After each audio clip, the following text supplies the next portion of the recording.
Hello बच्चों, good evening. आप सभी का स्वागत है कॉमर्स नेशन में। मैं आज आप लोगों को क्या पढ़ाने वाली हूँ बच्चों? तो आज मैं आप सभी को एमसीक्यूज कराने वाली हूँ। अब ये मल्टीपल चॉइस क्वेश्चन किस सब्जेक्ट का होगा बच्चों? तो आपका होगा भारतीय इतिहास का, मतलब एंशियंट इंडिया का होगा। अब एंशियंट इंडिया का बेसिकली तो मैंने आप सभी को एंशियंट इंडिया बहुत अच्छे से पढ़ाया था। अब एंशियंट इंडिया में बेसिकली क्या क्या चीजें आती हैं? सबसे पहले देखिए, कोई भी अगर आप कोई भी टॉपिक कर रहे हैं कंप्लीट, तो अगर वो टॉपिक आपका कंप्लीट हो जा रहा है तो दूसरी बात ये है कि आप क्या कीजिएगा, तो आप उसका एमसीक्यू करिएगा, ताकि आप सभी को चीजें क्या हो तो क्लियर हो कि एमसीक्यूज करने के बाद आपको ये लगेगा कि हम कहाँ तक पहुंचे हैं, मतलब हमको कहाँ तक कौन सी चीजें याद है। अगर एमसीक्यूज आप कर लेते हैं, क्योंकि मोस्ट ऑफ द एग्जाम में क्या होता है, तो मोस्ट ऑफ द एग्जाम में आपके एमसीक्यू सीरीज के ही क्वेश्चंस आते हैं। मतलब अगर आप 5, 10, 15, 20 एमसीक्यू सीरीज कर लेते हैं तो उससे ज्यादा क्वेश्चन उठा के आपको कहीं से नहीं देगा आपके एग्जाम में। मतलब हम लोग जो सीरीज करा रहे हैं, इससे ज्यादा questions, most of the questions आपके जो है इस सीरीज से पक्का क्या होंगे, तो आएंगे ही आएंगे। अब इसमें बेसिकली आप सभी को क्या पढ़ना है? तो इसमें बेसिकली आप सभी को पढ़ना ये है कि हमारा हड़प्पन सिविलाइजेशन, हमारा वैदिक, हमारा पोस्ट वैदिक पीरियड, फिर हमारे कितने सारे साम्राज्य आए नॉर्थ इंडिया में, फिर साउथ इंडिया में। मतलब मैंने बेसिकली जो आपको एंशियंट इंडिया से लेके एंशियंट हिस्ट्री में जो जो चीज, एंशियंट इंडिया के बारे में एंशियंट हिस्ट्री में जो जो पढ़ाया, वो सारी चीजें हम लोगों को किस तौर पे देखनी है, तो एमसीक्यूज के सीरीज पे देखनी है। अब देखिए, मैं आज आप लोगों को इतना लेक्चर क्यों दे रही हूँ, मैं आते ही डायरेक्टली स्टार्ट कर देती। देखिए, मेरे लेक्चर देने के पीछे का कारण ये है कि मैं चाहती हूँ कि आप सभी क्या करें, तो खुद से ये एमसीक्यूज करें। मतलब मैं आप लोगों को भले ही एक्सप्लेन कर दूं, मैं भले ही आपको आंसर बता दूं, लेकिन जब आप ये वीडियो खोलें तो एक बार पूरा पढ़ लें, दूसरी बार जब खोलें तो क्या करें, तो खुद से शीट ले, और शीट लेके पहला का आंसर ये होगा, उसके बाद मैम का एक्सप्लेनेशन सुने, दूसरा का ये होगा, तीसरा का ये होगा, चौथा का ये होगा, ऐसे करके। नहीं तो फिर अगर आपको इसको पीडीएफ के फॉर्म में चाहिए तो हमारे टेलीग्राम नंबर पे क्या कीजिए, मैसेज कीजिए कि हाँ मैम हमें ये क्या है, तो ये पीडीएफ चाहिए, और वहां से क्या कीजिए, तो आप एमसीक्यू सीरीज का आंसर बनाइए, और उसके बाद हमारे वीडियो से क्या कर लीजिए, मिला लीजिए, ताकि इससे आपको क्या हो सकता है, तो इससे आपको आपकी कैपेबिलिटी का पता चलेगा कि आप कहाँ पे हैं, कितनी सारी चीजें आपको क्लियर है, कितनी चीजें आपको क्लियर नहीं है, किस पोर्शन में आपको प्रॉब्लम है, किस पोर्शन में आपको प्रॉब्लम नहीं है। उस पोर्शन को हम लोग दोबारा क्या करेंगे, फिर से देखेंगे।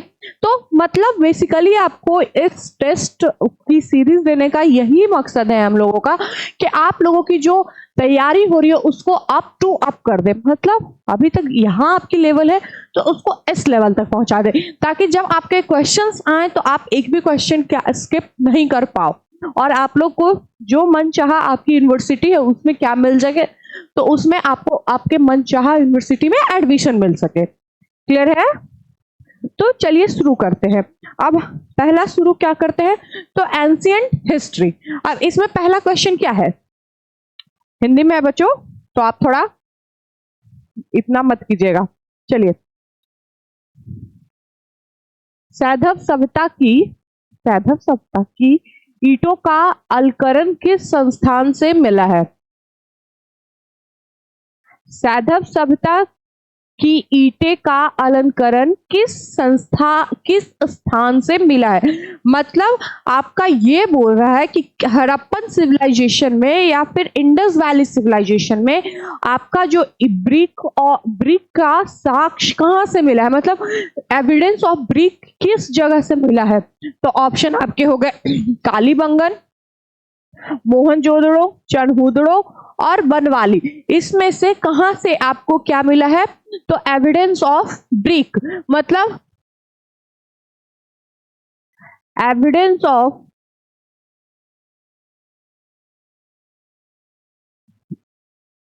Of brick where do you found. तो कहाँ से मिला है? तो कहीं ना कहीं मोहनजोदड़ो से हमें विशाल अन्नागार मिला है, चनहुदड़ो से हमें चूड़ियां मिली हैं, मेकअप के सामान मिले हैं, बनवाली से हम लोगों को क्या मिला है? तो बनवाली से हम लोगों को मिला है कि जहाँ पे लोगों और हड्डियों को साथ में दफनाया जाता था, उनके कुत्तों को दफनाया जाता था, कुछ कोपोर्ट्स को दफनाए जाते थे। तो आपका ऑप्शन क्या बोला? तो कालीबंगन से हम लोगों को क्या मिला है? तो एविडेंस ऑफ ब्रिक के बारे में हम लोगों को कहाँ से पता चला है? तो एविडेंस ऑफ ब्रिक के बारे में हमें कालीबंगन से पता चला है। तो ऑप्शन ए आपका क्या है? ऑप्शन ए आपका सही है। इसका मतलब ये है कि एक क्वेश्चन में आपके 4 क्वेश्चन का आंसर मिलेगा। मतलब कालीबंगन से हमें क्या मिला है? तो कालीबंगन से हमको ब्रिक के कुछ साक्ष्य मिले। मोहनजोदड़ो से हमें क्या मिला है? तो विशाल अन्नागार मिला है, विशाल अश्नागार मिला है। उसके बाद चनहुदड़ो से क्या मिला है? तो चूड़ी मिले हैं, मेकअप के सामान मिले हैं। फिर बनवाली से क्या मिला है? तो बनवाली से लोगों और साथ में कुत्तों को साथ में दफनाया जाता था। और भी बहुत सारी चीजें यहाँ की मेन चीजें थी जो कि आपको बहुत ही डिटेल में कहाँ बताया गया है? तो हड़प्पन सिविलाइजेशन के वीडियो में बताया गया है। क्लियर है? नेक्स्ट क्या है? हड़प्पा सभ्यता के संपूर्ण क्षेत्र का आकार किस प्रकार था? मतलब हड़प्पन सिविलाइजेशन का शेप किस तरह का था? मतलब जो वहां के बहुत सारे क्या मिले थे? तो बहुत सारे वहां मिले थे आपके साइट्स। जैसे मैंने बताया था कि उसका इंडस वैली सिविलाइजेशन क्यों नाम पड़ा? तो कहीं ना कहीं यहाँ पे इंडस वैली क्या होती थी? तो इंडस वैली यहाँ से बहती थी, और इंडस वैली बहने के वजह से क्या होता था? तो यहाँ पे जो साइट थे वो कहीं ना कहीं इंडस वैली के बैंक ऑफ रिवर पे मिले थे। तो सारे साइट को बैंक ऑफ रिवर के किनारे मिलने की वजह से क्या हुआ? इस सिविलाइजेशन का नाम इंडस वैली सिविलाइजेशन पड़ गया। अब इंडस वैली सिविलाइजेशन पड़ा तो इसकी आकार कैसी थी? मतलब इसका शेप कैसा था? तो इसका शेप क्या वर्गाकार था, आयताकार था, त्रिभुजकार था, या गोलाकार था?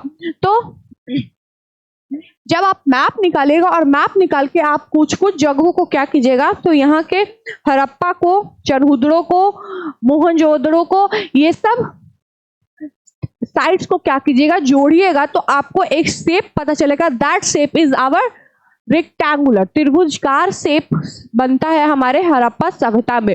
मतलब हमारा हड़प्पन सभ्यता कैसा आकार का फॉर्मेशन करता है? तो हमारा हड़प्पा सिविलाइजेशन जो है वो एक ट्रायंगुलर फॉर्मेशन करता है शेप में। क्लियर है? नेक्स्ट क्या है? पैमानों की खोज ने यह सिद्ध कर दिया कि सिंधु घाटी के लोग माप और तौल से परिचित थे। यह खोज कहां पर हुई थी? मतलब बहुत सारी चीजें हम लोगों को कहां से पता चली थी? तो हड़प्पन सिविलाइजेशन से पता चली थी, जिसमें ये आपको बताया जा रहा है कि वहां माप और तौल उसी समय से हमारे क्या चल रहे थे? तो मेजरमेंट के कहीं ना कहीं कुछ यूनिट्स चल रहे थे, और वो यूनिट्स के बारे में हम लोगों को कहां से पता चला था? किस साइड से पता चला था? क्या उसका कालीबंगन से रिलेटेड था? क्या वो हड़प्पा से पता चला था, या चनहुदड़ो से, या लोथल से? किससे पता चला था बच्चों?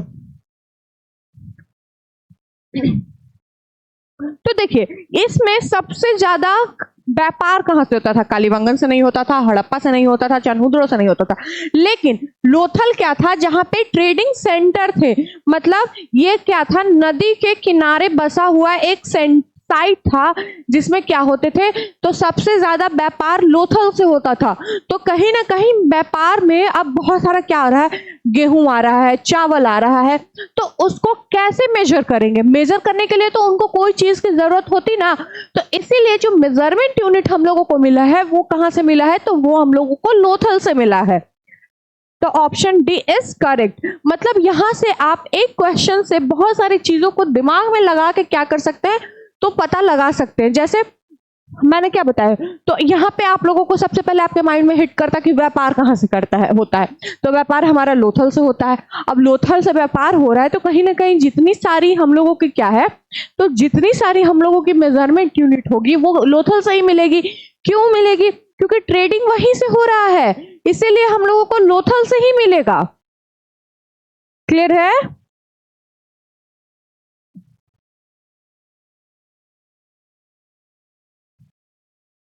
अगला क्या है?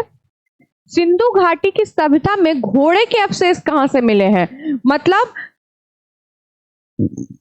हम लोगों को घोड़े के बारे में कहां से पता चला है? सिंधु घाटी सभ्यता में घोड़े के बारे में हम लोगों को किस स्थान से पता चला है? मतलब कहीं ना कहीं क्या हो रहा होगा, तो कहीं ना कहीं यहाँ पे ब्यूरिड सिस्टम हो रहा होगा। ब्यूरिड सिस्टम होने की वजह से क्या हो रहा होगा, तो यहाँ पे पालतू जानवरों को क्या किया जा रहा होगा, तो दफनाया जा रहा होगा, या फिर वो पालतू जानवर वहां पे क्या किए जा रहे होंगे, तो रियरिंग किए जा रहे होंगे, पाले जा रहे होंगे। तो वो कहां से हो रहा है? सुरकोटादा, वनवाली, लोथल या कालीबंगन। तो ये कहां से हम लोगों को पता चल रहा है कि हमें घोड़े के अवशेष कहां से मिले हैं? तो कहीं ना कहीं हम लोगों को जो घोड़े के अवशेष हैं वो कहां से मिले हैं बच्चों?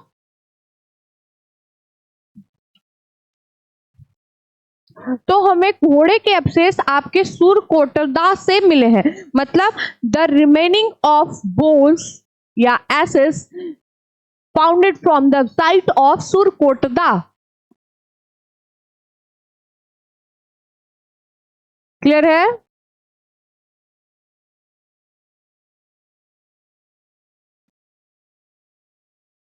नेक्स्ट क्या है?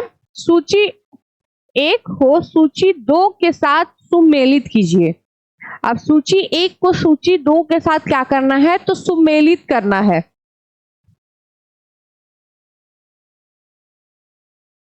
उसमें क्वेश्चन क्या है? सिंधु सभ्यता की उत्तरी सीमा, सिंधु सभ्यता की दक्षिणी सीमा, सिंधु सभ्यता की पूर्वी सीमा, सिंधु सभ्यता की पश्चिमी सीमा, मांडवा या जम्मू, दैमाबाद या महाराष्ट्र, आलमगीरपुर उत्तर प्रदेश या सुरगोंडकर बलूचिस्तान। अब ये दो नाम क्यों दिया हुआ है? तो देखिए, दो नाम देने के पीछे का बेसिकली ये रीजन है कि अभी मांडा पहले बोला जाता था, लेकिन अभी के टाइम में क्या बोला जा रहा है, तो जम्मू कश्मीर बोला जा रहा है। उसके बाद दैमाबाद पहले बोला जा रहा था, अभी के टाइम में क्या बोला जा रहा है, तो अभी के टाइम में महाराष्ट्र बोला जा रहा है। उसके बाद आलमगीरपुर कब बोला जा रहा है? पहले बोला जा रहा है, अभी उत्तर प्रदेश बोला जा रहा है। फिर सूतागेंडगर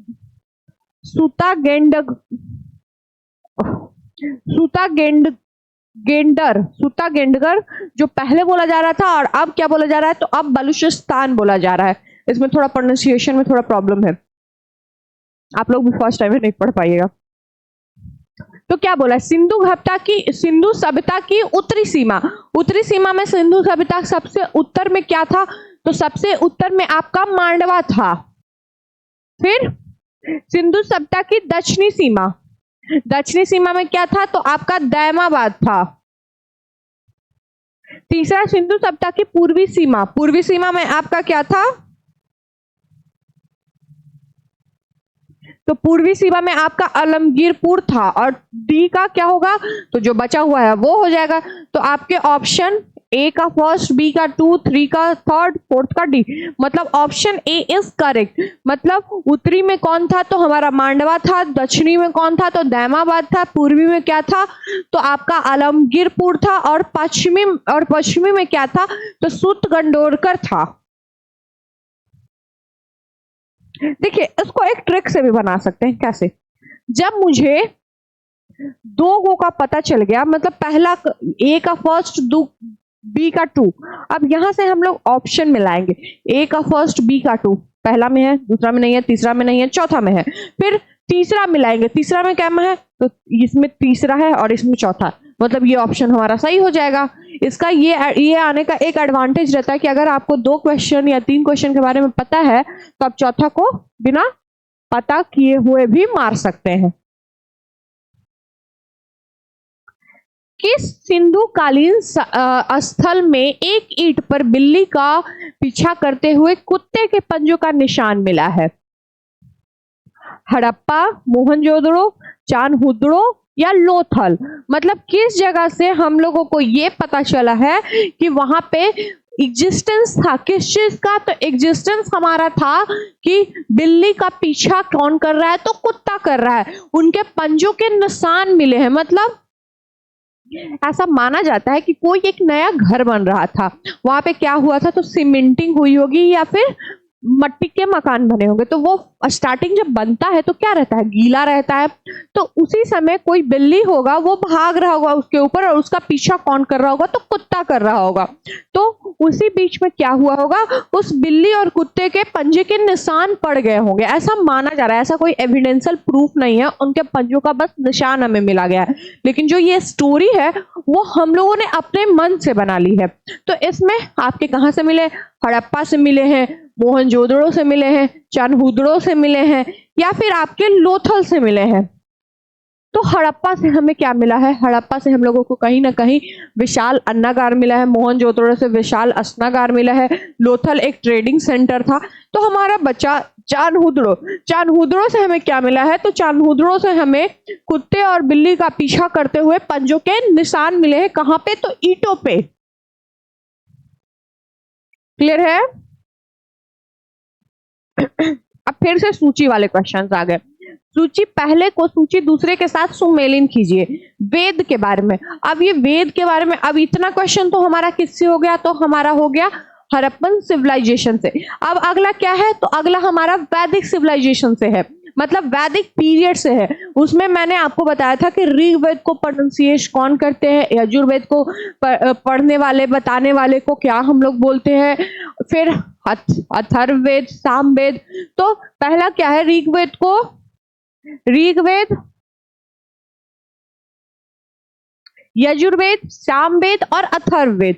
और क्या लिखा हुआ है, उधर होत्री लिखा हुआ है, इधर अर्ध वायु लिखा हुआ है, उद्गाता लिखा हुआ है और ब्रह्मा लिखा हुआ है। इनको पढ़ने वाले को हम लोग क्या बोलते थे, तो कहीं ना कहीं जो ऋग्वेद को पढ़ते थे उनको बोलते थे हम लोग होत्री, फिर यजुर्वेद को पढ़ने वाले को हम लोग बोलते थे यजुर्वायु, फिर सामवेद के पढ़ने वालों को हम लोग बोलते थे उद्गाता, और अथर्ववेद को पढ़ने वालों को हम लोग बोलते थे ब्रह्मा। तो ऑप्शन ए इज करेक्ट। ये क्वेश्चन आप लोग पक्का से पक्का याद पढ़ के जाइएगा, क्योंकि ये question most of the exam में पूछते हैं, क्योंकि बच्चे यहां से अटकते हैं। निम्नलिखित में वह दस्ताकारी कौन सी है जो आर्यों द्वारा व्यवहार में नहीं लाई गई है, मतलब कौन ऐसा दस्ताकारी है जो आर्यों द्वारा व्यवहार में नहीं लाई गई थी। पोएट्री, आभूषण, बढ़ईगिरी, लुहार। मतलब हमारे आर्यनों द्वारा कौन ऐसा व्यवसाय था जो नहीं लाया गया था, वो ऑलरेडी हमारे यहाँ क्या था, पहले से ही था, या फिर वो उनके आने के बाद आया था, या फिर वो उस टाइमिंग में नहीं हुआ होगा, उनके बाद हुआ होगा, मतलब पोस्ट वैदिक पीरियड में हुआ होगा। तो आपका कहीं ना कहीं पोट्री तो बहुत पहले से ही, मतलब हमारे यहाँ हड़प्पन सिविलाइजेशन से ही था। वहां पे हमें कुछ आभूषण भी मिले थे, क्योंकि आभूषण चान्हुदड़ो से हम लोगों को क्या मिला था, तो पीछा करते हुए बिल्ली और कुत्ते के निशान में। लेकिन काली बंगन से हम लोगों को क्या मिला था, तो बहुत सारी चूड़ियां, मेकअप के सामान, तो आभूषण भी मिले होंगे। फिर बढ़ईगिरी, तो कहीं ना कहीं हड़प्पन सिविलाइजेशन में 2 मंजिले मकान बनते थे, तो वहां पे फर्नीचर ये सब तो हुआ होगा ना। तो बढ़ईगिरी हमारे क्या हड़प्पन सिविलाइजेशन से। लेकिन हम लोगों को लोहे का साक्ष्य हड़प्पन सिविलाइजेशन में कुछ ऐसा देखने को नहीं मिला है। तो आपका ऑप्शन डी क्या है, आपका ऑप्शन डी करेक्ट है।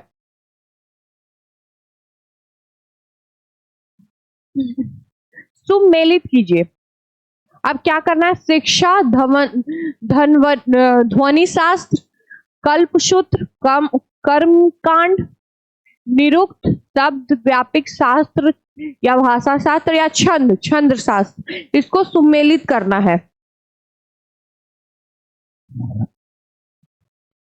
तो शिक्षा को कहीं ना कहीं हम लोग क्या बोलते हैं, ध्वनि शास्त्री बोलते हैं, कल्पसूत्र को कर्म कांड बोलते हैं, निरुक्त को हम लोग शब्द भाषा बोलते हैं, और छंद को छंद शास्त्र बोलते हैं। Option A.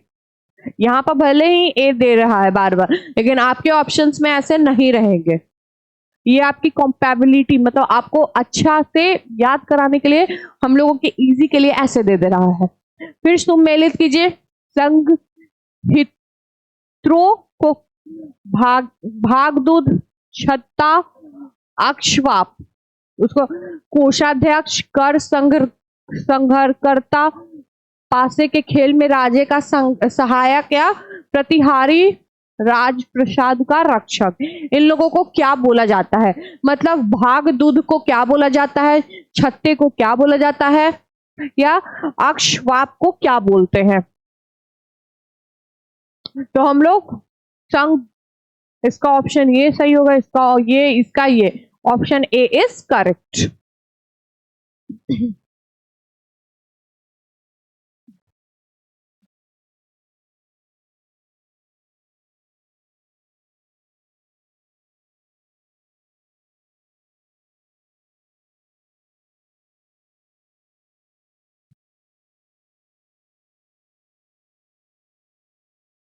क्लियर है बच्चों? अब हम लोग बढ़ते हैं क्वेश्चन नंबर 11 की तरफ।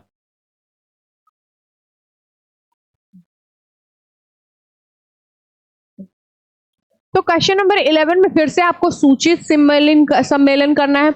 बिंबिसार, अब देखिए वहां तक आप लोगों का वैदिक पीरियड, पोस्ट वैदिक पीरियड खत्म हो गया। अब आप लोगों का क्या पढ़ना है? तो राजाओं के बारे में पढ़ना है कि कौन राजा कहां से बिलोंग करता था, किस वंश से बिलोंग करता था। बिंबिसार, कालाशोक, महापद्मनंद, बिंदुसार, हर्यंक वंश, शिशुनाग वंश, मौर्य, नंद वंश। तो कौन कहां से बिलोंग करता था बच्चों? तो बिंबिसार आपका हर्यंक वंश से बिलोंग करता था, काला अशोक शिशुनाग वंश से करता था, महापद्मनंद आपके नंद वंश से करता था, और बिंदुसार आपके मौर्य वंश से करता था। तो option D is correct, sorry option B is correct. मतलब आपका बिंबिसार कहां से बिलोंग करता था? तो Bimbisara is belong from the dynasty of Haryanka, Kalashok is belonging from Shishunag Vansh, Mahapadmanand is belonging from Nand Vansh, and Bindusar is belonging from Maurya Vansh.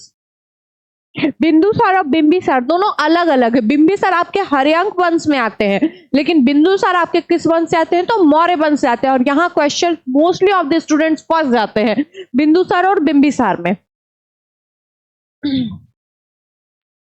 अगला क्या है? अब आपके जनपद के बारे में पढ़ना है। 16 महाजनपद और 10 रिपब्लिक्स, 10 गणराज्य, 10 गणराज्य और 16 महाजनपदाज। तो क्या बोल रहा है? 16 महान जनपदाजों की सूची उपलब्ध है। किसमें उपलब्ध है? महाभारत में, अंगुत्तर निकाय में, छंदोय उपनिषद में, या संयुक्त निकाय में। तो हम लोगों को 16 महाजनपदों के बारे में क्या मिलता है? तो पढ़ने को मिलता है। तो कहीं ना कहीं हम लोगों को जो 16 महाजनपद की पूरी सूची है वो बुक अंगुत्तर निकाय में मिलता है। अब ये अंगुत्तर निकाय कहां में था बच्चों? याद कीजिए, बौद्ध का 3 बुक था आपका, उसी में अंगुत्तर इकाई भी एक नाम था। आप बुद्धिज्म पढ़े होंगे, आप जाइएगा, आपको अगर ये नहीं याद होगा तो बुद्धिज्म का वीडियो निकालिए और वीडियो निकाल के क्या कीजिए, तो फिर से पढ़िए, उसमें आपको पता चलेगा कि अंगुत्तर निकाय क्या है। अब नेक्स्ट क्या है? निम्नलिखित में से एक ईसा पूर्व 6ठी शताब्दी में प्रारंभ में भारत का सर्वाधिक शक्तिशाली नगर राज्य था। मतलब 1 ईसा पूर्व से लेकर 6ठी सदी तक कौन ऐसा हमारा नगर राज था, वो सबसे ज्यादा क्या था? तो मोस्ट पावरफुल था। Most powerful during first century to 6th century BC. मतलब उस समय हमारा सबसे ज्यादा 1st सेंचुरी से लेकर 6th सेंचुरी तक कौन ऐसा नगर राज था, वो क्या था? तो सबसे ज्यादा आपका शक्तिशाली था गांधार, कन्नौज, नालंदा या वैशाली। तो एक क्या था? एक 1st सेंचुरी से लेकर 6th सेंचुरी के बीच में हमारे क्या कहीं ना कहीं क्या था? तो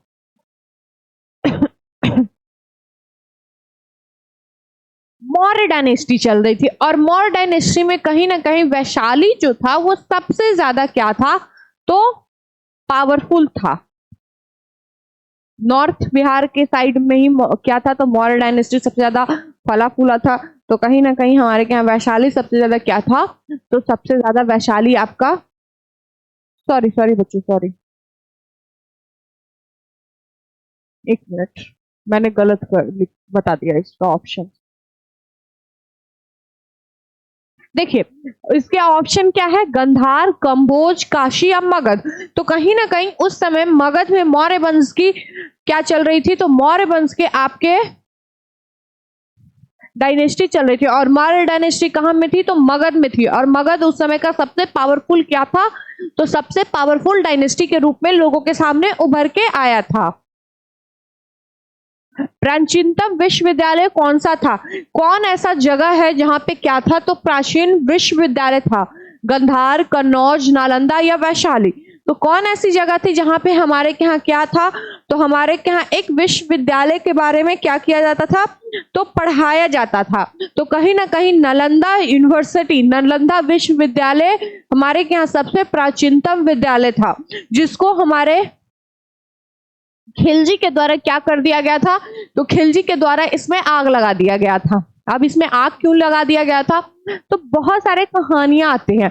जैसे एक कहानी ये था कि हमारे यहाँ शुरू से प्रोफेसर्स जो होते हैं, टीचर्स जो होते हैं, वो कोई बहुत बड़ा इंसान आ जाएगा तो उसको अपना क्लास छोड़ के क्या करेंगे, चले चले नहीं जाएंगे कि उनको हम लोग आते हैं प्रणाम करके सलाम करके, नहीं, वो लोग नहीं जाएंगे। वो लोग अपना पूरा पीरियड खत्म करके ही वहां से निकलेंगे। तो कहीं ना कहीं जब खिलजी वहां पे पहुंचा था, तो उनके प्रोफेसरों के द्वारा हमारे यहाँ गुरुओं के द्वारा क्या किया गया, तो हमारे गुरुओं के द्वारा इतना उनको सम्मान नहीं प्राप्त हुआ। इससे गुस्सा होकर उन्होंने क्या कर दिया, तो उस यूनिवर्सिटी में आग लगा दिया। जब उस यूनिवर्सिटी के पुस्तकालय में आग लगाया, तो वो आग 6 महीने तक कंटिन्यू चलती रही। इसके पीछे का रीजन ये था कि बहुत सारे हमारे बुकों की कॉपियां भी नहीं थी, वो ओरिजिनल उस यूनिवर्सिटी में रखा हुआ था, वो सारे जल के राख हो गए। और ये 6 महीने तक कंटिन्यू उसमें आग इसीलिए रखा गया, लगा रह गया, क्योंकि पहले कागज नहीं हुआ करते थे, पहले हम लोग लकड़ी के छाल पे लिखते थे, और वो छाल को जलने में थोड़ा टाइम लगता है। सोचिए, वो 2 मंजिले हमारे यहाँ पुस्तकालय हुआ करते थे, और उसमें क्या होता था, तो उसमें हमारे यहाँ पुस्तक रखे हुए थे हजारों हजार में, तो वो कंटिन्यू 6 महीने तक वो आग लगी रही थी। क्लियर है? अगला क्या है, किस भाषा का ज्यादा प्रयोग बौद्धवाद के प्रचार प्रसार के लिए किया जाता है, संस्कृत, प्राकृत, पाली या सौरसेनी। मतलब बौद्ध के प्रसार के लिए किस भाषा का प्रयोग किया जा रहा था, तो कहीं ना कहीं आपके पाली भाषा का क्या किया जा रहा था, तो उस समय सबसे ज्यादा यूज किया जा रहा था। बौद्ध धर्म ग्रहण करने वाली पहली महिला कौन थी, यशोधरा, महामाया, प्रजापति गौतमी या बिलम्बा।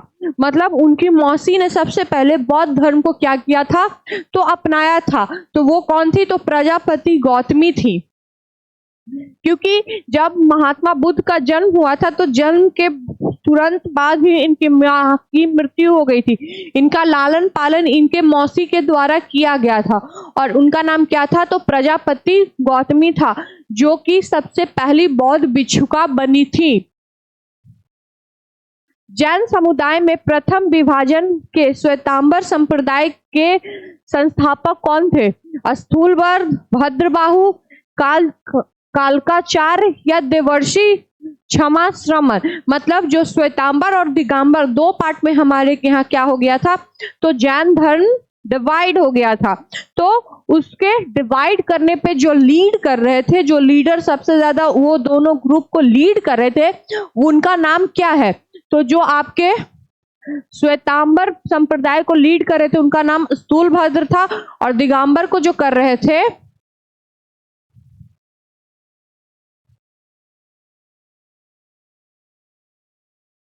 दिगंबर को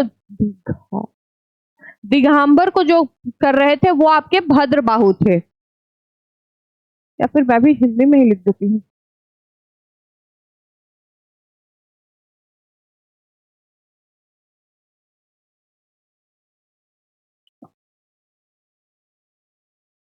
दिगंबर, तो वो भद्र बाबू थे। अगला क्या है, आजीवक संप्रदाय के संस्थापक कौन थे? उपाली, आनंद, स्थूलभद्र या मखाली गोपसला। मतलब हमारे के यहाँ कहीं ना कहीं एक और संप्रदाय बना था, उस संप्रदाय का नाम क्या है, उसको किसने क्या संस्थापित किया था? तो उसको संस्थापित करने वाले आपके मखली गोसले थे, जिन्होंने आजीवन संप्रदाय का संस्थापन किया था। नेक्स्ट, जैन धर्म को अंतिम राजकीय संरक्षण किस वंश के शासकों के द्वारा दिया गया? ने दिया या फिर के द्वारा दिया गया? बंगाल के पालों ने, बंगाल के सेनों ने, गुजरात के चालुक्यों ने, या फिर इनमें से कोई नहीं। मतलब सबसे लास्ट पोजीशन पर जब जैन धर्म काम कर रहा था तो उस समय हमारे यहाँ किस राजवंशों ने क्या किया था? तो जैन धर्म को बचाया। तो उस समय हमारे गुजरात के चालुक्यों ने क्या किया था? तो गुजरात के चालुक्यों ने जैन धर्म को थोड़ी प्रायोरिटी दी और उसको क्या किया? तो उसको बचाए रखने का कहीं ना कहीं एक मुहिम चलाया। नेक्स्ट, किस जैन रचना में 16 महाजनपदों का उल्लेखन मिलता है? भगवती सूत्र, 14 पूर्व, आच गंगा सूत्र या पिटक? किस में मिलता है बच्चों?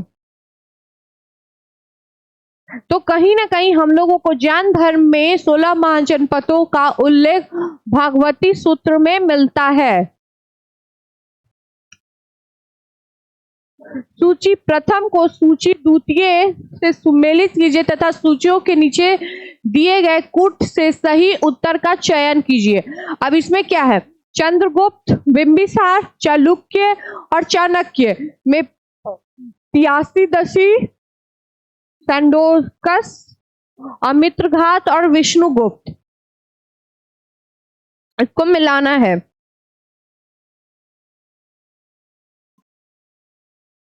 चंद्रगुप्त को कहीं ना कहीं हम लोग प्रियदर्शी के नाम से भी जानते थे। बिंदुसार को उपाधि मिली थी सैंडोकस की, अशोक को हम लोग अमित घात से भी नामते थे और चाणक्य को हम लोग विष्णुगुप्त के नाम से भी जानते थे। सॉरी बच्चों, नहीं, रुक जाइए।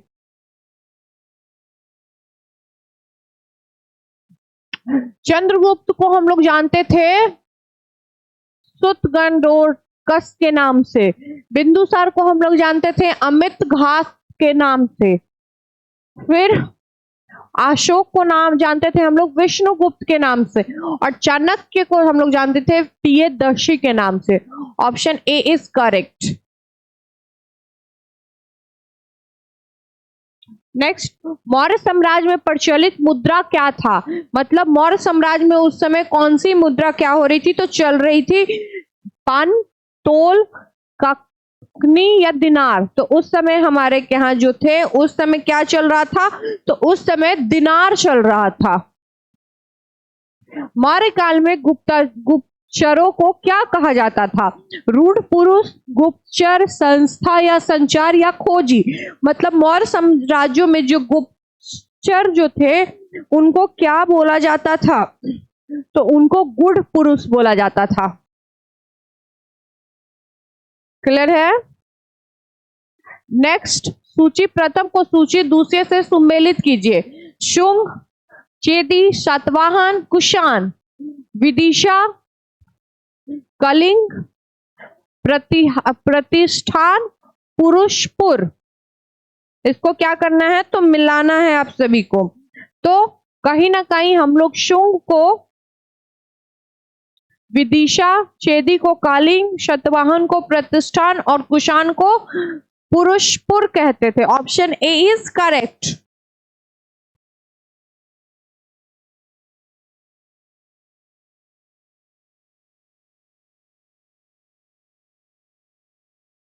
चार धातु सोना, चांदी, तांबा और शीशा के सम्मिश्रण से बनने वाले सिक्के का क्या नाम था? शतमान, निशक, पाल या कर्षपन। क्या बोलते थे हम लोग जो चारों धातु से मिलकर बनता था, जिस सिक्के को हम लोग क्या बोलते थे बच्चों? उस चीज को हम लोग क्या बोलते थे, उसको हम लोग बोलते थे काशापन। कनिष्क के शासन काल की सर्वाधिक संपूर्ण घटना कौन सी है, मतलब कनिष्क के टाइम में हमारे यहाँ कौन सी घटना हुई थी। बौद्ध धर्म में भारत से बाहर प्रसार, मतलब कनिष्क के टाइमिंग में ही क्या बौद्ध धर्म का क्या हुआ था, तो बौद्ध धर्म का आपके क्या बाहर में प्रसार हुआ था। जैन धर्म का पूर्ण उदय, चतुर्बौद्ध संगीति या गंधार शैली का विकास। तो कहीं ना कहीं हम लोगों के यहाँ बौद्ध धर्म का प्रचार प्रसार अशोक के टाइमिंग में ही हुआ था, और जैन धर्म का पूर्ण कोई उदय नहीं हुआ था, गंधार शैली का भी विकास नहीं हुआ था। तो ऑप्शन सी इज करेक्ट, मतलब चतुर जो बौद्ध संगीति हुई थी हम लोग के यहाँ कब हुई थी, तो कनिष्क के टाइमिंग में हुई थी। नेक्स्ट क्या है, गुप्त काल के सर्वाधिक लोकप्रिय देवता कौन थे, मतलब गुप्त काल में हमारे यहाँ किस देवता की पूजा सबसे ज्यादा की जाती थी, शिव, विष्णु, बुद्ध या सूर्य। तो कहीं ना कहीं हमारे यहाँ गुप्त काल में विष्णु भगवान की पूजा सबसे ज्यादा की जाती थी, और उसके हम लोगों को क्या मिले हैं बच्चों, तो उसके हम लोगों को साक्ष्य भी मिले हैं। मंदिर निर्माण कला का जन्म सर्वप्रथम कब हुआ था, मतलब सबसे पहले हमारे यहाँ मंदिर निर्माण किस डायनेस्टी के द्वारा करवाया गया था। तो आप इसी से पता कर सकते हैं कि सबसे पहली डायनेस्टी हमारे यहाँ कौन सी आई थी, मतलब जब हमारे यहाँ बुद्धिज्म खत्म हुआ तो उसके बाद हमारे यहाँ कौन सी डायनेस्टी सबसे पहले उत्पन्न हुई, हर्यंक, शिशुनाग, नंद। उसके बाद ये सारे ऑप्शन में है नहीं, मौर्य, तो मौर्य आपके ऑप्शन में है। गुप्त बहुत पीछे हुआ था हमारे यहाँ, उसके बाद कुषाण भी बहुत पीछे हुआ था, सदैव काल भी बहुत पीछे हुआ था। तो गुप्त काल में कहीं ना कहीं हमारे क्या मंदिर निर्माण का क्या हुआ था, तो शुरुआत हो गया था।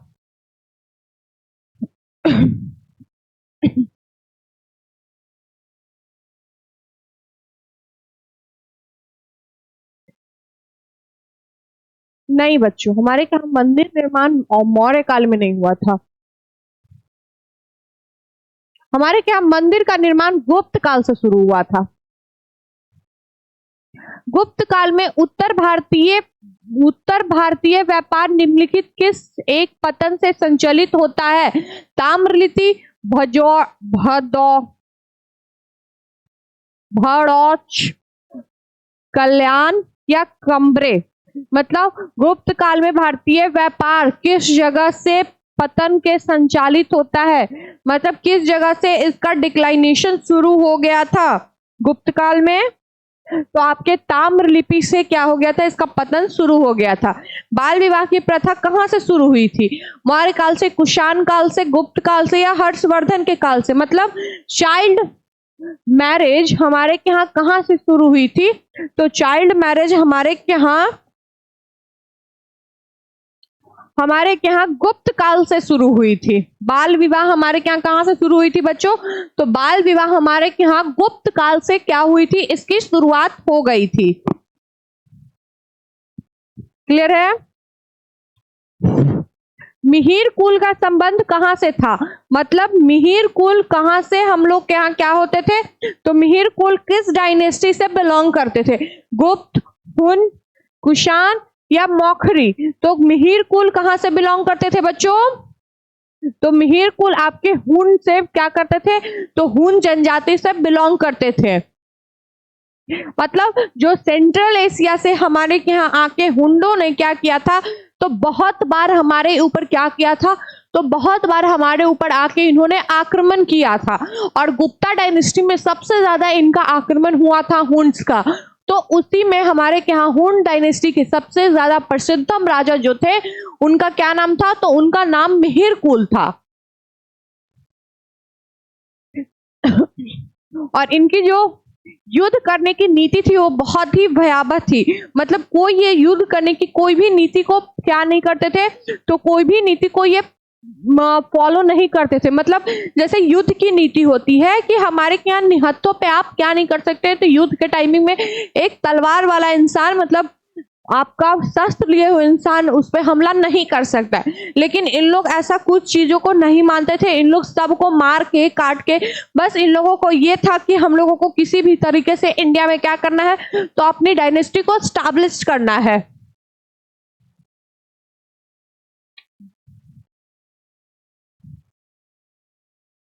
हेनसांग ने किस शिलादित कहा है? हेनसांग ने किसे शिलादित का उपाधि दिया है? चंद्रगुप्त मौर्य, चंद्रगुप्त द्वितीय, अशोक या हर्षवर्धन को? किसको इन्होंने क्या दिया है? तो शिलादित कहा है। हेनसांग ने किसको शिलादित का उपाधि दिया है बच्चों? जल्दी बताइए। तो कहीं ना कहीं हर्षवर्धन को हेनसांग ने शिलादित का उपाधि दिया है। सूची प्रथम को सूची द्वितीय के साथ सुमेलित कीजिए।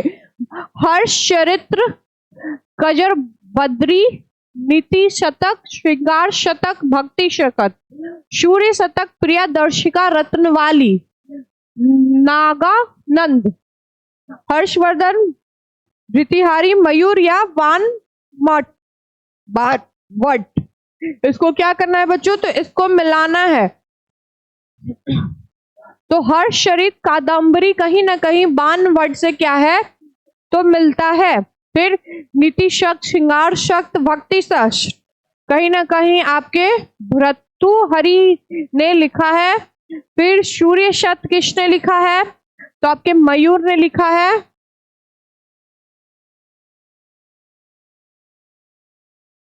और आपके प्रियदर्शिका, रत्नवाली और नंद को हर्षवर्धन ने क्या किया था? तो हर्षवर्धन ने लिखा था। कहीं ना कहीं जो हर्षवर्धन थे वो आपके बहुत बड़े किसके? लिटरेचर के लवर थे। तो हर्षवर्धन के टाइमिंग में लिटरेचर काफी ज्यादा क्या हुआ था? तो काफी ज्यादा फला फूला था। कौन सा क्वेश्चन नंबर था? या आपका 33 क्वेश्चन नंबर था। अभी थके नहीं ना हो? अभी बहुत सारे क्वेश्चंस करने हैं हम लोगों को। चलिए क्वेश्चन नंबर 34। हर्षवर्धन ने विजय जीवन में एकमात्र पराजय देने वाला पुलकेशिन द्वितीय कहाँ का शासक था? बादामी, कल्याणी, वेगी या तंजौर? कहाँ का हमारे क्या पुलकेशिन द्वितीय जो था वो शासक था बच्चों? तो वो हमारा शासक था बादामी का। चालुक्य ऑफ बादामी का क्या था? तो हमारे के यहाँ जो पुलकेशिन द्वितीय था वो क्या था? तो वो हमारे के यहाँ बादामी, चालुक्य जो बादामी से बिलोंग करता था, इसने क्या किया था? तो हर्षवर्धन के विजय जीवन में एकमात्र पराजय देने वाला क्या था? तो राजा था। मतलब पुलकेशिन द्वितीय ने क्या किया था? तो हमारे के यहाँ हर्ष डायनेस्टी की हर्षवर्धन को क्या किए थे? तो हराए थे। ब्लॉक पंडोडा है क्या है? ब्लॉक पंडोडा क्या है? मिस्र से है, श्रीलंका में है, या फिर कर्नाटका में है, या मदुरै में है? कहाँ में है ब्लॉक पंडोका? ये एक लोकेशन का नाम पूछ रहा है बच्चों। ये कहाँ में है? तो ये कर्नाटक में है। हिंदू विधि पर एक पुस्तक मिताक्षरा किसने लिखी है? नयचंद्रा, अमोधवर्ष, विज्ञानेश्वर या कवन? किसने मित्राक्षर पुस्तक को लिखा है बच्चों? तो आपके विज्ञानेश्वरों ने क्या किया है? तो आपके मित्राक्षरा पुस्तक को लिखा है। गीत गोविंद के रचनाकार जय दम किस सभा के अलंकृत करते थे? धर्मपाल, देवकर, विजय सेना या लक्ष्य सेना? किसको? गीत गोविंद के रचनाकार जो आपके जयदेव थे वो क्या करते थे? तो किसको आपको, वो किसके सभा को अलंकृत करते थे? वो लक्ष्मण सेन के सभा को अलंकृत करते थे।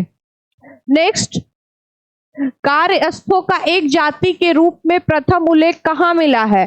ज्ञानवल्क समिति, परास्पर समिति, ओशनम स्मृति या स्कंद पुराण? मतलब कालकाश्य एक जाति है, उसका उल्लेख किस बुक में हम लोगों को मिला है बच्चों?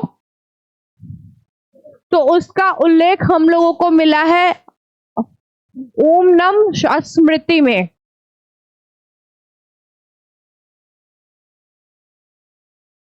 क्लियर है?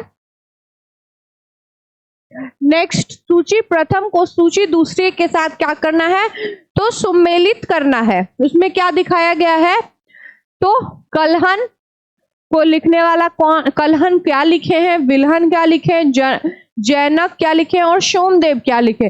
कलहन राजतरंगिणी लिखे हैं या फिर विक्रमाक देव चरित्र, पृथ्वीराज विजय या ललित विग्रह राज क्या लिखे हैं, जल्दी बताइए। राजतरंगिणी लिखने वाले आपके कौन है, तो राजतरंगिणी लिखने वाले आपके कलहन है। विल्हन ने विक्रमा देव लिखा है, जनक ने पृथ्वीराज विजय के बारे में लिखा है जैनक ने, और ललित विग्रह राज के बारे में सोमदेव ने लिखा है। Option A is correct. Next, किस पर स्वामित्व के लिए पाल, प्रतिहार एवं राजकूट के बीच में त्रिपक्षीय संघ का युद्ध हुआ था, पाटलिपुत्र, कन्नौज, दिल्ली या इनमें से कोई नहीं।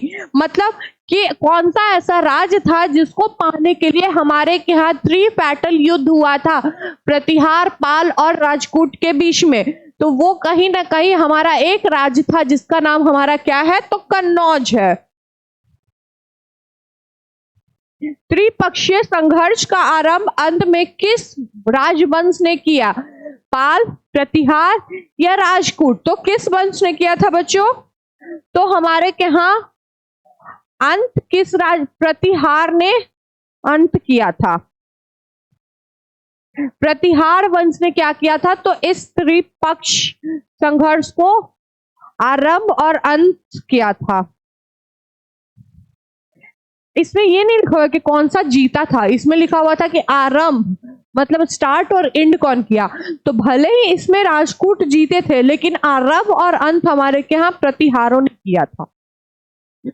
तीन मुख वाली ब्रह्मा विष्णु महेश की मृत्यु जो त्रिमूर्ति के नाम से जानी जाती है वो गुफा में है, कलवा, एलोरा, अजंता, एलिफैट, कहाँ के गुफाओं में मिलती है त्रिमूर्ति, तो एजिफैक्वटा, कहां से मिलती है बच्चों, तो यही जो सबसे अजीब लग रहा है पढ़ने में, एजिफैक्वटा। फिर से सुमेलित कीजिए। देखिए आपके सुमेलित वाले प्रश्न कितने ज्यादा पूछे जाते हैं। क्या है, महेंद्र वर्मन शैली, मम्मर शैली, राजसी शैली, अपराजित शैली, और फिर क्या है, महेंद्र वर्मन, नरसिंह वर्मन प्रथम, नरसिंह वर्मन द्वितीय, नंदी वर्मन। इसको किसने किस शैली को लिखा है या लिखवाया है, मंदिर निर्माण शैली और प्रतिपादक, मतलब किस शैली में मंदिर को बनवाया है किन्होंने, तो महेंद्र वर्मन शैली जरूर आपने ही नाम से बनाए होंगे, महेंद्र वर्मन। तो यहाँ पे दो ऑप्शन क्या हो गए, कटकुट हो गए। दूसरा ममन शैली, वो किसने बनाया है, तो नरसिंह वर्मन प्रथम ने बनवाया है। जयसिंह शैली को नरसिंह वर्मन द्वितीय ने बनाया है, उपराजित शैली को नंदी वर्मन ने बनाया है। Option A is correct. Mamallapuram के मंडप एवं रथ मंदिर सत पांडवों का निर्माण किसने कराया है, तो अभी आप लोगों ने देखा कि नरसिंह वर्मन प्रथम ने क्या किया था, मालवा के मंडप एवं रथ की क्या करवाई थी, तो उसको बनवाया था। तो अब ऐसी बात है, उसका अगर निर्माण उन्होंने करवाया होगा तो वही बनवाए भी होंगे, क्योंकि उन्हीं के डायनेस्टी में क्या हुआ था, तो ये कहीं ना कहीं शैली में आपका क्या हुआ, तो बना। नेक्स्ट, किसने चिदम्बरम के निकट गंडोचोलपुरम बसाया और उसकी राजधानी कहाँ बनाई, किसने बसाया और उसकी राजधानी क्या बनाई बच्चों, तो राजा राज प्रथम, राजेंद्र प्रथम या कुलतुंग चोल प्रथम, या इनमें से कोई नहीं। तो कहीं ना कहीं कुलतुंग चोल प्रथम ने गंगोटा चोलपुरम को बसाया। अब यहां से आपके क्वेश्चन ये है कि यहाँ की राजधानी कहाँ है, इसको आपको क्या करना है, तो इसको आपको ढूंढ के लाना है। फिर मैं आपको नेक्स्ट क्लास में इसको क्या करूंगी, इसको बताऊंगी कि इसकी राजधानी कहाँ है। क्लियर है। नेक्स्ट आपके क्वेश्चन क्या है बच्चों, किस चोल शासक ने चिदम्बरम का प्रसिद्ध नाटराज मंदिर का निर्माण करवाया, मतलब नाटराज आपके जो मंदिर थे वो किसने कराए? पारतंग फर्स्ट, राजा राज फर्स्ट, राजेंद्र फर्स्ट, या इनमें से कोई नहीं। तो कहीं ना कहीं हमारे यहाँ पारतंग फर्स्ट ने क्या कराया? तो इसके नाटराज मंदिर का निर्माण कराया। मतलब अब कहीं ना कहीं हम लोग साउथ की तरफ प्रोसीड कर गए हैं। मतलब जितने हमारे यहाँ जितनी शैलियां में जो मंदिर बनी थी वो कहीं ना कहीं हमारे यहाँ कहाँ में बनी थी? तो वो साउथ में बनी थी। प्रसिद्ध कलाविद फलशन ने किस बारे में कहा है? इस काल में कलाकारों ने दैव की तरह कल्पना की और जौहरी की तरह उसे पूरा किया। मतलब फलयूशन ने एक लोकोक्ति बोली किसके बारे में? तो किस डायनेस्टी के बारे में, जिसमें कहा कि कलाकारों ने दैव्यों के तरह उसकी कल्पना की और जौहरी की तरह उसको पूरा किया। तो चोल संप्रदाय काल में, राजपूत संप्रदाय काल में, विजयनगर संप्रदाय काल, या फिर इनमें से कोई नहीं। तो कहीं ना कहीं इस जो लोकोक्ति के बारे में बोला गया है वो चोल डायनेस्टी में बोला गया था। मतलब चोल का जब टाइमिंग पीरियड चल रहा था उसी समय ये चीज क्या किया गया था? तो बोला गया था। चोल काल में सोने के सिक्के कहलाते थे, क्या कहलाते थे? कुलंचु, काशु, रूपक, दिनार। क्या कहलाते थे बच्चों? तो आपके कुलंजू कहलाते थे। मतलब सोने के सिक्के चोल डायनेस्टी में क्या करके क्या बोले जाते थे? तो चुलाकू बोले जाते थे। कुलाजू, सॉरी चुलाकू नहीं, कुलाजू। किसने 1017 ईस्वी में 92 व्यापारी को एक शिष्ट मंडल चीन भेजा था? किसने भेजा था? चीन। तो आपके कुलोत्तुंग चोल प्रथम ने क्या किया था? तो एक साथ 92 व्यापारी को कहां भेजा था? तो चाइना से व्यापार करने के लिए भेजा था। क्लियर है?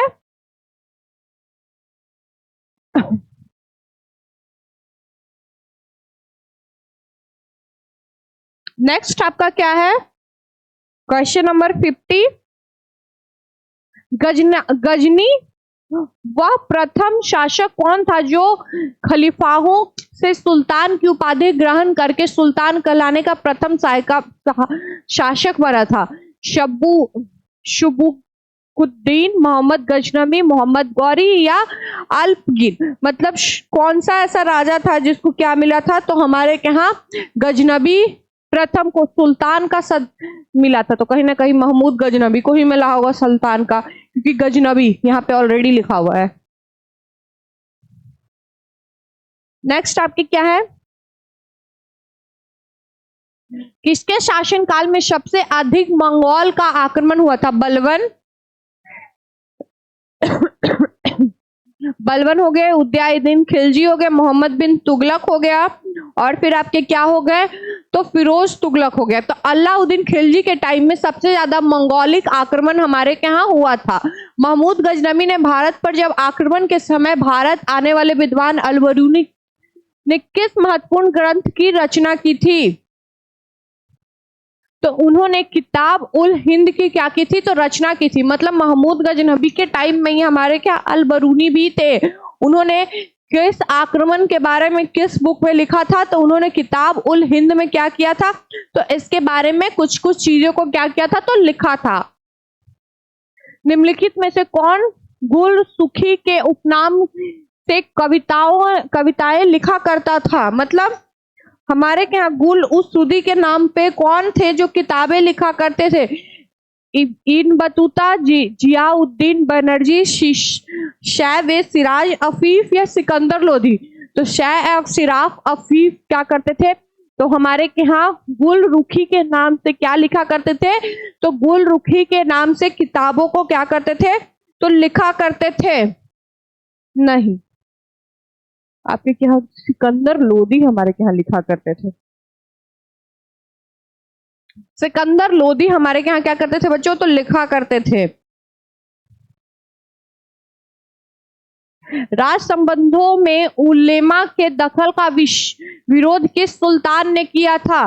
तो उन्होंने सुल्तान जो आपके थे अलाउद्दीन खिलजी ने किया था।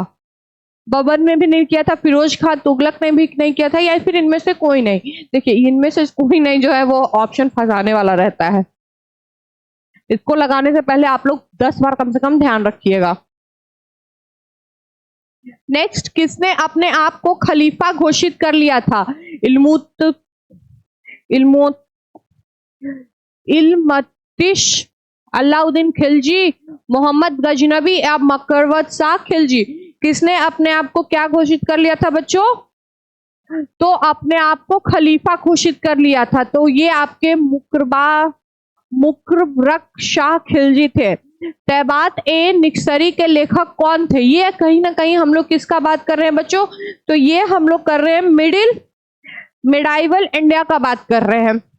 तो तबकात ए निशारी के लेखक आपके मिनहाज उस सिराज थे।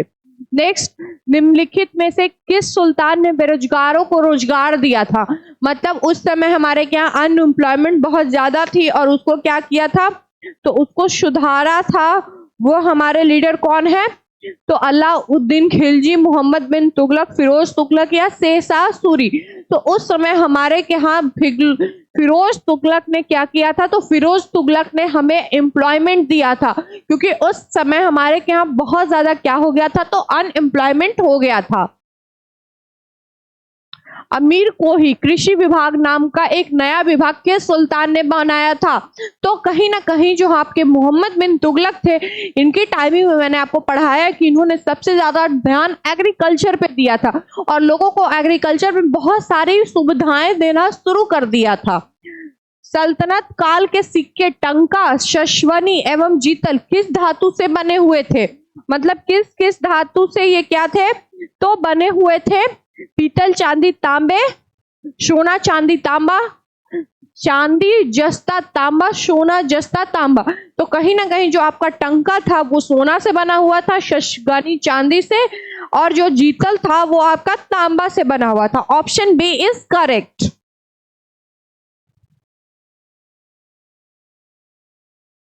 नेक्स्ट क्या है? किस सुल्तान ने सैनिक को भू अनुदान के स्थान पर नकद वेतन देने की प्रथा लाई? अलाउद्दीन खिलजी, बबन इल्मुतमिश या फिर मोहम्मद बिन तुगलक? तो ये आपके अलाउद्दीन खिलजी ने क्या किया था? तो नगद वेतन किसको देना शुरू किया था? तो सैनिकों को नगद वेतन देना शुरू किए थे। क्लियर है? नेक्स्ट क्या है? अलाउद्दीन खिलजी का पूरा नाम, मूल नाम क्या था? तो अलाउद्दीन खिलजी का पूरा नाम अमूर रेहान इमादमुद्दीन रेहान अली गुरशपत, इनमें से कोई नहीं। तो अली गुरशपत था इनका मूल नाम। फिर इन्होंने एक उपाधि ली और इससे अलाउद्दीन खिलजी इन्होंने नाम अपना रख लिया था। नेक्स्ट क्या है? वह अत्यंत गंभीर मुद्रा में दरबार में बैठते थे और दरबार में वह ना तो खुद हंसते थे और ना ही किसी को हंसी मजाक या फालतू बात करने की इजाजत दिया करते थे। युक्ति किसके संबंध में दी गई है? तो इल्तुतमिश, बलबन, अलाउद्दीन खिलजी या फिरोज खां तुगलक? तो कहीं ना कहीं ये जो था वो बलबन के बारे में बोला गया है। इसने ऐसा बोला जाता था कि इसने बहुत सारे अपने मंत्री को सिर्फ हंसने पे फांसी की सजा दे दी थी। नेक्स्ट, नहर निर्माण कराने वाला दिल्ली का प्रथम सुल्तान कौन था? कौन ऐसा सुल्तान था, वो क्या किया था? तो नहर का निर्माण कराया था हमारे के यहाँ। तो वो आपके गयासुद्दीन तुगलक है, फिरोज तुगलक है, मोहम्मद बिन तुगलक है या बलबन है? तो हमारे के यहाँ कहीं ना कहीं जो आपके नहर निर्माण जो दिल्ली में प्रथम स्टार्ट किया था वो गयासुद्दीन तुगलक ने करवाया था। राजशेखर एवं जिन प्रथा सूरी जैसे जैन विद्वानों को किस सुल्तान ने राजकीय संरक्षण दिया था? गयासुद्दीन तुगलक, अलाउद्दीन खिलजी, मोहम्मद बिन तुगलक या फिरोज खां? तो that is our Mohammad bin Tughlaq that give a Rajshekhar and Jin Prabha Suri Jain विद्वान फॉर द संरक्षण, मतलब संरक्षण के लिए इन्होंने क्या किया था, तो इन दोनों को आपने क्या संरक्षण दिया था।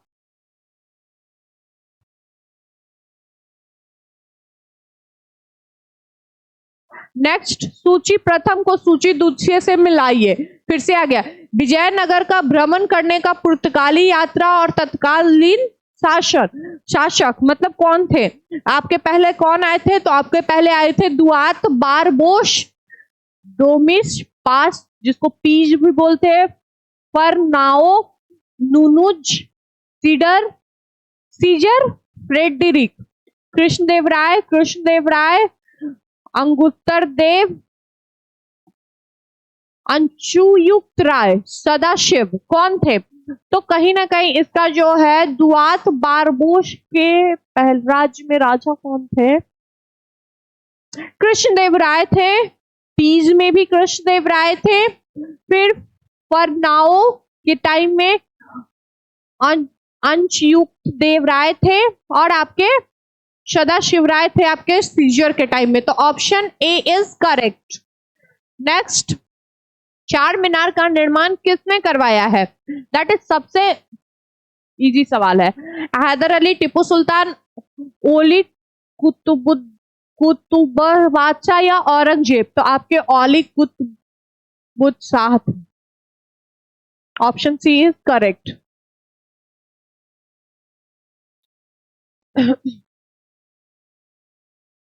क्लियर है। नेक्स्ट, बहमली राजाओं की राजधानी कहां थी।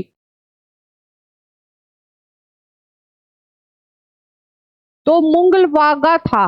विजयनगर का प्रथम शासक कौन जिसने पुर्तगाली के साथ संधि की थी। तो आपके पुर्तगाली के साथ जो संधि किए थे विजयनगर के जो राजा थे वो कृष्णदेव राय थे। इन्होंने क्या किया था, तो पुर्तगाली के साथ एक पहली संधि की थी। फारस के सुल्तान मिर्जा शाहरुख के राजदूत अबुर जजाक ने विजय सम्राट के शासनकाल में विजयनगर की यात्रा की थी। तो देवराय द्वितीय के टाइमिंग में जो थे वो आपके फारस के सुल्तान मिर्जा शाहरुख का जो आपके यहाँ राजदूत था वो आके हमारे यहाँ क्या किया था, तो भ्रमण किया था। नेक्स्ट है बहमाली राज्य की स्थापना किसने की थी। अलाउद्दीन हमस ब्राह्मण शाह ने, या फिर अली आदिल शाह ने, हुसैन निजाम शाह ने, मुशादिद शाह ने। तो आपके ऑप्शन ए करेक्ट है। नेक्स्ट, सूची प्रथम को सूची दूसरे से सुमेलित करें और नीचे गए कूट को राजवंश और आपके राज्य हो गए। तो आपके राजवंश और राज्य को मिलाना है इसमें। आदिल शाही, कुतुब शाही, निजाम शाही, इमाद शाही, इसको मिलाना है।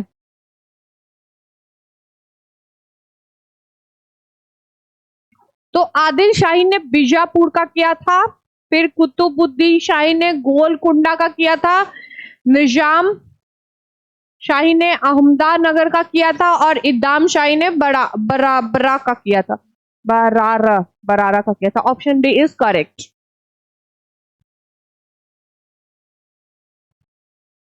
अठवन का क्या मतलब होता है, अठवन का मतलब क्या होता है बच्चों।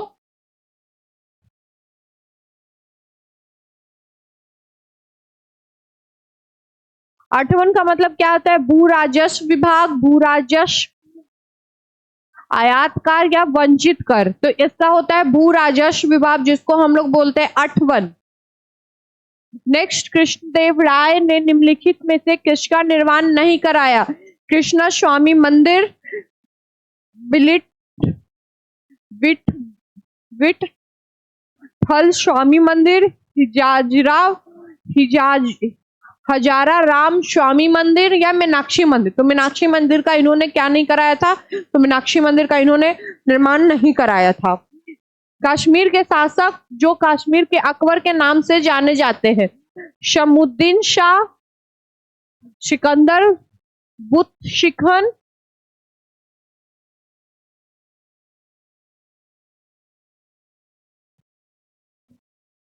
हैदर शाह या जैनुल आबिदीन। तो हैदर शाह जो थे वो किसके नाम से जाने जाते हैं? कश्मीर के अकबर के नाम से आपके जाने जाते हैं।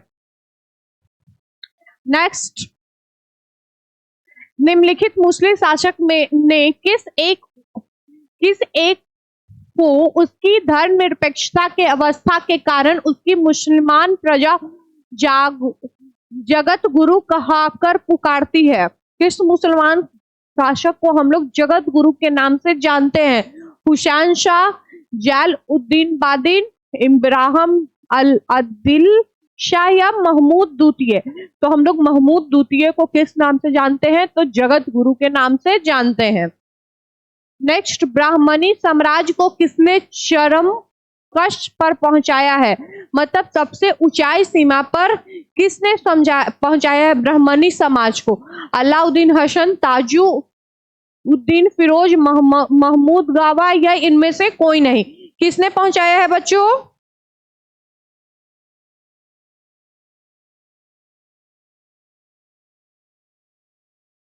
तो ये आपके महमूद गावा ने क्या किया है? तो इसको सबसे चरम मतलब ऊंची सीमा पर ब्राह्मणी समाज को क्या पहुंचाया है? सबसे ऊंची जगह पे पहुंचाया है। अहमदाबाद की स्थापना किसी ने करवाई थी? अहमद शाह ने, मोहम्मद शाह ने, महमूद बेगड़ा ने या इनमें से कोई नहीं? तो कहीं ना कहीं इनका और इनका नाम मिलता जुलता लगता है, इसीलिए हम लोग ये बोल सकते हैं या फिर अहमद शाह ने ही इनका अहमदाबाद का क्या कराया था? तो अहमदाबाद का स्थापना करवाया था। कहाँ के शासक की उपाधि सुल्तान उस शर्क मतलब पूर्व का स्वामी था? जौनपुर, खानदेश, मालवा या गुजरात? मतलब कहाँ के राजा को पूर्व का स्वामी के नाम से जाना जाता था? तो ये आपके जौनपुर के शासक को क्या जानते थे? तो पूर्व के स्वामी के नाम से हम लोग जाना करते थे। नेक्स्ट, शिष्ट का अर्थ क्या होता है? मतलब शिष्ट मतलब आपका क्या होता है? भूमि कर, संपत्ति कर, आयत शुल्क या व्यवसायिक शुल्क? तो दैट इज द भूमि taxes which we call the शिष्ट। नेक्स्ट, अदीना मस्जिद कहाँ स्थित है? अदीना मस्जिद आपका कहाँ में स्थित है? तो जौनपुर में, बंगाल में, गुजरात में या इनमें से कोई नहीं? अदीना मस्जिद जो है आपका बंगाल में स्थित है। क्लियर है? नेक्स्ट,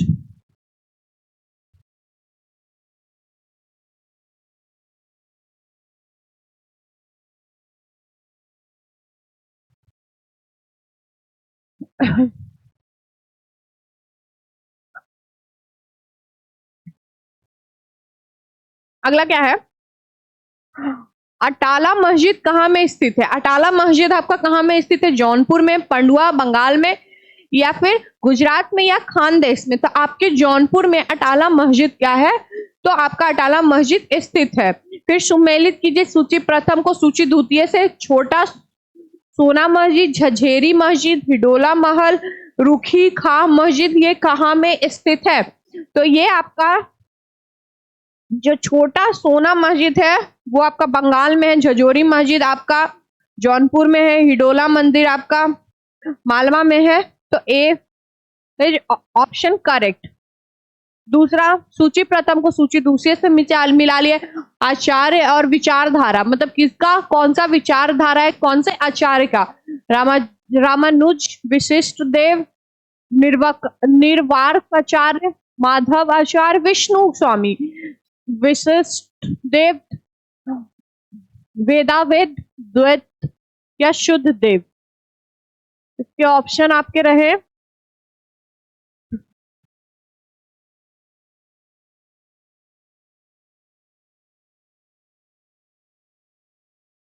देखिए, रामानुजाचार्य जो थे विशिष्ट देव के बारे में बताए थे, मतलब उनका ये विचारधारा था। निर्वाक आचार्य के भेदाभेद पे था, माधव आचार्य के दैत पे था, स्वामी का शुद्ध देव पे था। तो मतलब option A is correct. Next, Shankaracharya द्वारा स्थापित मठ और स्थल मतलब हमारे जो शंकराचार्य जो हमारे क्या आचार्य थे, इनके द्वारा काफी सारे मठों का क्या किया गया था? तो संस्थापना किया गया था, बसाया गया था। उसमें आपका श्रीगिरी पीठ मैसूर या कर्नाटक में है, या फिर आपका पुरी में है गोवर्धन, ज्योतिषी पीठ, शारदा पीठ। तो आपका जो श्रीगिरी पीठ है वो आपका कर्नाटक में ही है, मैसूर में। ए का ऑप्शन फर्स्ट, बी का गोवर्धन पीठ उड़ीसा में, क्योंकि गोवर्धन पर्वत कहाँ में है, उड़ीसा में, जो कि आपका द्वारिका के बारे में उसमें बताया गया है। ज्योतिषी पीठ आपका बद्रीनाथ में है और शारद पीठ आपका द्वारिका में है। सॉरी, गोवर्धन पर्वत आपका पुरी में, उड़ीसा में है बच्चों, द्वारिका में तो आपका ये हो गया, शारदा पीठ हो गया।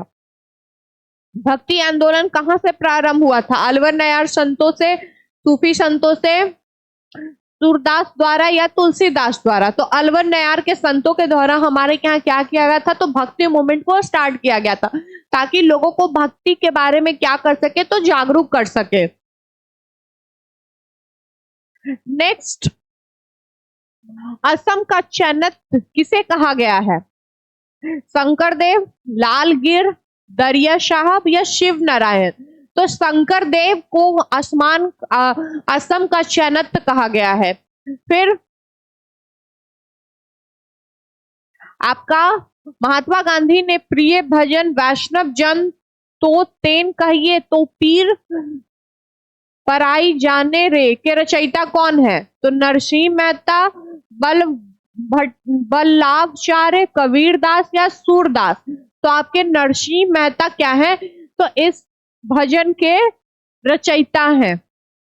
नेक्स्ट, जाति पाति पूछे ना कोई, हरि के भजन 100 हरि का हो, ये पंक्ति किनके द्वारा लिखा गया है? तो सबसे निचली कास्ट जाति से हमारे के यहाँ रामानंद बिलोंग करते थे, तो कहीं ना कहीं इन्होंने अपने लोगों को जो लोग प्रताड़ित करते थे उनको देखते हुए इस भजन को लिखा था। निम्नलिखित में कुछ विचारधारा में प्रच्छद बौद्ध की संज्ञा दी गई है? तो आपके रामानुजाचार्य ने, शंकराचार्य ने, कामिर भट्ट ने या चैतन्य ने? तो आपके शंकराचार्य ने क्या किया है? तो प्रच्छद बौद्ध की क्या दी है? तो उसकी संज्ञा दी है। नेक्स्ट, यदि भारतीय संस्कृत देव भाषा है तो मेरी मातृभाषा मराठी दाशु भाषा, इसकी उक्ति किसकी है? मराठी, मतलब मराठी को पहले दाशु भी बोला जाता था। ज्ञानदेव, एकनाथ, तुकाराम या महादास? दैट इज ज्ञानदेव नहीं है, एकनाथ आपके बोले थे क्या कि यदि संस्कृत हमारी मातृभाषा है तो मातृभाषा मराठी दाशुभाष, यह उचित किसकी है? ये युक्ति किसकी है? निम्नलिखित में से किस सुल्तान ने निजामुद्दीन औली ने भेंट करने से इनकार कर दिया था? मतलब किस सुल्तान ने निजामुद्दीन औली ने भेंट करने से इनकार कर दिया था बच्चों?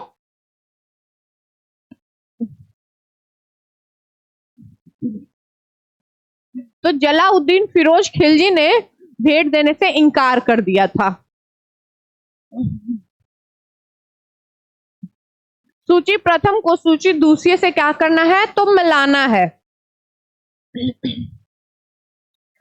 क्या है? सूफी सिलसिला और सांप्रदायिक भारत में सूरावादी, फिरदौसी, कादरी, नक्शदवादी, इसके संस्थापक कौन है? कौन है बच्चों, जल्दी बताइए। तो शूरावादी के शेर बहादुद्दीन जरकिया है, मतलब इसके ये हुए। Option A is correct. निम्नलिखित में किस शेख उल हिंद की पदवी प्रदान की है? बाबा फरीदुद्दीन ने, ख्वाजा कुतुबुद्दीन बख्तियार खाकी ने, ख्वाजा मुईनुद्दीन चिश्ती ने या शेख सलीम चिश्ती ने? तो आपके शेख सलीम चिश्ती ने शेख उल हिंद की उपाधि को प्रदान की है। किसने संस्कृत के पंडितों की सहायता भागवत गीता एवं योग वेस्ट का अनुदान फारसी में किया है? सलीम चिश्ती, अमीर खुसरो, द्वारका सिख कोस या इनमें से कोई नहीं? किसने किया है बच्चों, जल्दी बताइए।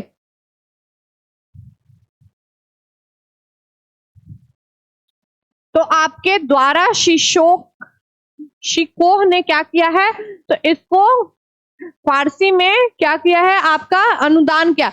अब यहां से आपका एक और क्वेश्चन क्या है कि भगवती और योग विशिष्ट के रचयिता के पंडित रचयिता का नाम पता आप लोग खुद से करके आइएगा। किस सूफी संतों ने कहा हनोज दिल्ली दूर अस्त, अभी दिल्ली दूर है। किसने कहा था कि अभी दिल्ली दूर है? भाइयों आप लोग क्या रखिए, तो आप लोग हौसला रखिए।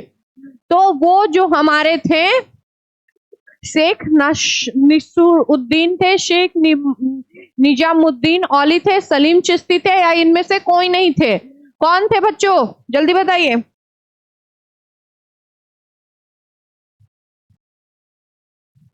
तो आपके शेख निजामुद्दीन औलिया थे।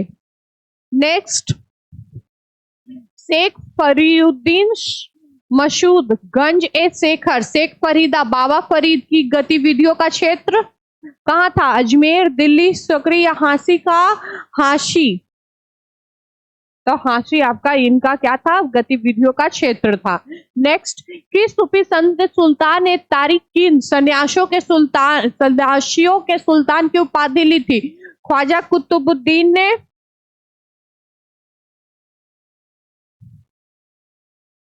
ख्वाजा कुतुबुद्दीन, शेख हमीदुद्दीन नागरी, सलीम चिश्ती, या इनमें से कोई नहीं? तो शेख हमीदुद्दीन ने क्या किया था, तो इसकी उपाधि ली थी। गुजरात विजय की यादगारी में सती प्रथा की भंजना करने वाला पहला मुगल सम्राट कौन था?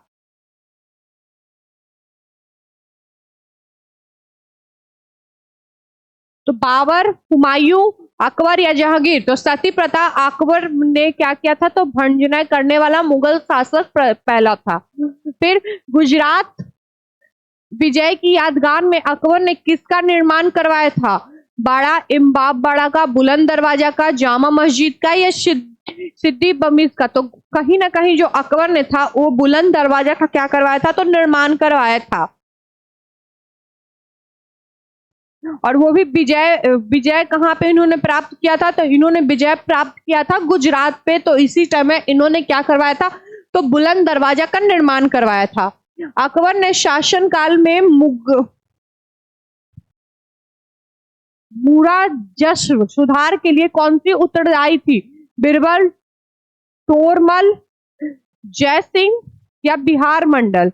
आई थिंक बी ऑप्शन इसका सही है। यस, तोडरमल को क्या किया था, तो इसके लिए उत्तरदायी बनवाया था, मतलब इनका मिनिस्ट्री बनवाया था।